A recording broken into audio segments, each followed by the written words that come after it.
আসসালামু আলাইকুম। আমি অ্যাডভোকেট ইমরান, প্র্যাকটিস করছি নিয়মিত ঢাকা জজ কোর্টে। জিডি কি?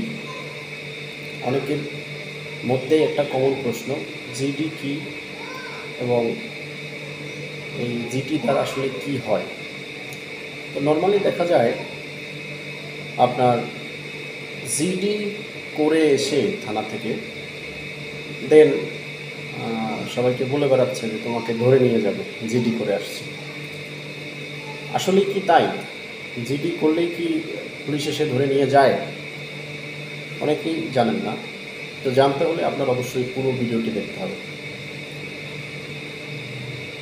জিডি হচ্ছে জেনারেল ডায়েরি বা এটা সাধারণ ডায়েরি বলে। মূলত আপনার যদি ছোটোখাটো কোনো গ্যাঞ্জাম হয় অথবা কোনো ব্যক্তি আপনাকে হুমকি দিচ্ছে, সেটা হতে পারে মৃত্যুর হুমকি, অথবা যদি এমনটা হয় যে আপনার কোনো একটা জিনিস হারিয়ে গিয়েছে, সেটা হতে পারে আপনার লাইসেন্স, হতে পারে voter ID card, etcetera etcetera. তো এই সব বিষয়বস্তু নিয়ে যখন আমরা থানাতে অভিযোগ দায়ের করতে যাই, তখন পুলিশ আমাদেরকে সাজেস্ট করে যে আপনি একটা জিডি করে যান।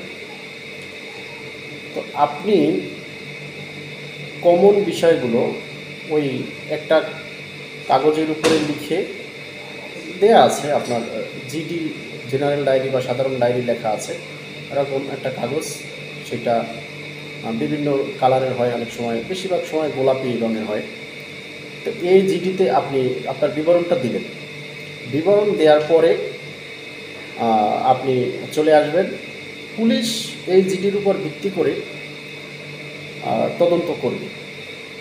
তদন্ত করার পর যদি এর সত্যতা পাওয়া যায়, এই জিডি সহকারে কোর্টে পাঠাবে। কোর্টে যাওয়ার পর ম্যাজিস্ট্রেট সাহেব,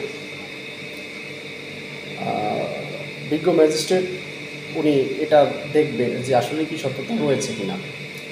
যদি সব কিছু বিবেচনায় মনে করে যে না, আসলেই এটা অপরাধ করেছে বা কিছু, সেই ক্ষেত্রে ওনারা ওয়ারেন্ট জারি করে।